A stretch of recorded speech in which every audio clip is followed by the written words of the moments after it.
gang, just wanted to put out a really quick video because today, if you notice behind me up in the air there, see those dark clouds?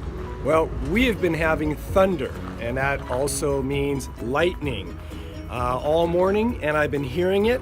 And so I just wanted to just briefly tell you, you should already know this, but sometimes people, it's better to know and to be safe than sorry. Anytime that there is thunder, you've got to assume there's going to be lightning as well. And if you take your pole and you hang on to it and you stick it in your pool, what you have done is turned it into a lightning rod, and then you're hanging on to it. So as a rule of thumb, if you ever hear thunder or lightning, you want to wait at least 3 hours before putting your pole in your pool and doing your pool maintenance and stuff. That's kind of my policy. So it makes it a little difficult to do pools, but I do the best I can when I'm out there doing them. But it's better to be safe than sorry, because again, I do not want to be hanging on to this, sticking it in water, and then having lightning hit it, because it makes a very high point for lightning to find as well, and it's a great conductor of electricity. So be safe.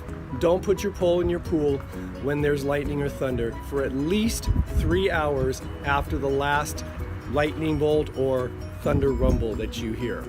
Remember, as always, have fun, be safe, and always, always, always make sure there's someone to watch your kids around water.